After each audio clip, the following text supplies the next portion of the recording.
Israel Lebanon ನಡುವೆ ಕದನ ವಿರಾಮವನ್ನ ಘೋಷಿಸಿದ್ದು 10 ದಿನಗಳ ಕದನ ವಿರಾಮವನ್ನ ಘೋಷಣೆ ಮಾಡಲಾಗಿದೆ. ಅಮೆರಿಕ ಅಧ್ಯಕ್ಷ ಡೊನಾಲ್ಡ್ ಟ್ರಂಪ್ 10 ದಿನಗಳ ಕದನ ವಿರಾಮವನ್ನ ಘೋಷಣೆ ಮಾಡಿದ್ದು ಇದೊಂದು ಐತಿಹಾಸಿಕ ನಿರ್ಧಾರ ಅಂತ ಟ್ರಂಪ್ ಹೇಳಿದ್ದಾರೆ.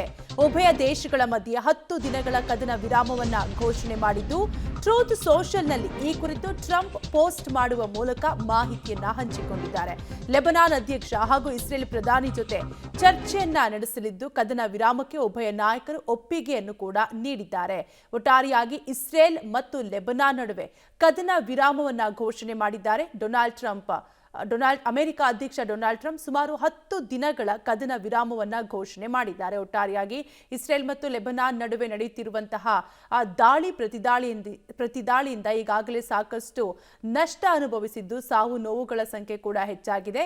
ಇದೆಲ್ಲದರ ಮಧ್ಯೆ ಈಗ ಡೊನಾಲ್ಡ್ ಟ್ರಂಪ್ 10 ದಿನಗಳ ಕದನ ವಿರಾಮವನ್ನ ಘೋಷಣೆ ಮಾಡಿದ್ದಾರೆ. ಡೀಟೇಲ್ಸ್ ಕೊಡ್ತಾರೆ ನಮ್ಮ ಪ್ರತಿನಿಧಿ ರಾಘು, ದೂರವಾಣಿ ಸಂಪರ್ಕದಲ್ಲಿ ಕನೆಕ್ಟ್ ಆಗಿದ್ದಾರೆ. ರಾಘು, ಇಸ್ರೇಲ್ ಲೆಬನಾನ್ ನಡುವೆ 10 ದಿನಗಳ ಕದನ ವಿರಾಮವನ್ನ ಡೊನಾಲ್ಡ್ ಟ್ರಂಪ್ ಘೋಷಣೆ ಮಾಡಿದ್ದಾರೆ.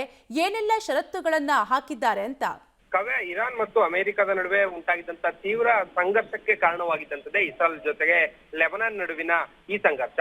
ಯಾವಾಗ ಕದನ ವಿರಾಮ ಆದ ಬಳಿಕ ಪಾಕಿಸ್ತಾನದ ಮಧ್ಯಸ್ಥಿಕೆಯಲ್ಲಿ ಅಮೆರಿಕ ಹಾಗೂ ಇರಾನ್ ಮಾತುಕತೆಗೆ ಮುಂದಾದಂತಹ ಸಂದರ್ಭದಲ್ಲೂ ಕೂಡ ಇಸ್ರೇಲ್ ಹಾಗೂ ಲೆಬನಾನ್ ನಡುವೆ ಹೊಂದಾಣಿಕೆ ಆಗದ ಕಾರಣಕ್ಕಾಗಿ ಈ ಸಂಘರ್ಷ ಮತ್ತೆ ಮುಂದುವರಿಯುವಂತಹ ಸಾಧ್ಯತೆ ಇತ್ತು. ಬಟ್ ಆದ್ರೆ ಈಗ ಸದ್ಯಕ್ಕೆ 10 ದಿನಗಳ ಕದನ ವಿರಾಮಕ್ಕೆ ಇಸ್ರೇಲ್ ಹಾಗೂ ಲೆಬನಾನ್ ಎರಡೂ ಕೂಡ ಒಪ್ಪಿಗೆಯನ್ನು ಸೂಚಿಸಿರುವಂತದ್ದು. ಅಂದ್ರೆ ಈ ಹಿಂದೆ ಇಸ್ರೇಲ್ ನಾವು ದಾಳಿಯನ್ನ ಮುಂದುವರಿಸ್ತೇವೆ, ಯಾವುದೇ ಕಾರಣಕ್ಕೂ ಅಮೆರಿಕ ಮತ್ತು ಇರಾನ್ ನಡುವಿನ ಕದನ ವಿರಾಮ ಏನಿದೆ ಅದರ ಭಾಗವಾಗೋದಿಲ್ಲ ಅನ್ನುವಂತ ಒಂದಷ್ಟು ಮಾತುಗಳನ್ನ ಹೇಳಿತ್ತು. ಬಟ್ ಈಗ ಅಮೆರಿಕದ ಮಧ್ಯಸ್ಥಿಕೆಯಲ್ಲಿ ಲೆಬನಾನ್ ಜೊತೆಗಿನ ಕದನ ವಿರಾಮಕ್ಕೆ ಇಸ್ರೇಲ್ ಕೂಡ ಮುಂದಾಗಿರುವಂತದ್ದು. 10 ದಿನಗಳ ಕದನ ವಿರಾಮಕ್ಕೆ ಸಂಬಂಧಪಟ್ಟಂತೆ ಈಗ ಇಸ್ರೇಲ್ ಅಧಿಕಾರಿಗಳು ಅದೇ ರೀತಿ ಲೆಬನಾನ್ನ ಪ್ರಮುಖರು ಮಾತುಕತೆಯನ್ನ ಮಾಡೋದ್ರ ಮುಖಾಂತರವಾಗಿ ಅಮೆರಿಕದ ಮಧ್ಯಸ್ಥಿಕೆಯಲ್ಲಿ ಸದ್ಯ ಈಗ 10 ದಿನಗಳ ಕದನ ವಿರಾಮಕ್ಕೆ ಒಪ್ಪಿಗೆಯನ್ನ ಸೂಚಿಸಿದ್ದಾರೆ. ಈ 10 ದಿನದಲ್ಲಿ ಶಾಶ್ವತವಾದಂತಹ ಕದನ ವಿರಾಮ ಸೂಚನೆಗೆ ಸಂಬಂಧಪಟ್ಟಂತೆ ಒಂದಷ್ಟು ಮಾತುಕತೆಗಳನ್ನ ಮಾಡ್ಕೊಳ್ಬೇಕಾಗಿದೆ. ಅದಾದ ಮೇಲೆ ಒಪ್ಪಂದಗಳನ್ನ ಮಾಡ್ಕೊಳ್ಬೇಕಾದಂತಹದ್ದ ಪರಿಸ್ಥಿತಿಗಳು ಏರ್ಪಡುತ್ತೆ. ಸೊ ಈ ನಿಟ್ಟಿನಲ್ಲಿ ಉಭಯ ರಾಷ್ಟ್ರಗಳು ಯಾವ ರೀತಿಯಾದಂತಹ ನಡೆಯನ್ನ ತೋರಿಸುತ್ತೆ, ಯಾವ ರೀತಿಯಾದಂತಹ ಒಪ್ಪಂದಗಳಿಗೆ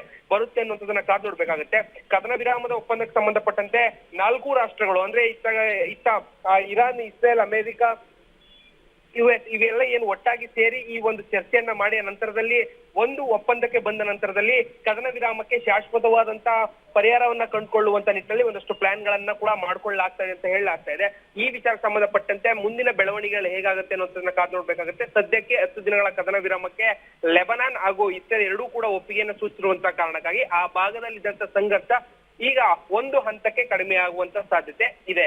ಕವ್ಯ, ಥ್ಯಾಂಕ್ ಯು ರಾಘು ಡೀಟೇಲ್ಸ್ಗಾಗಿ.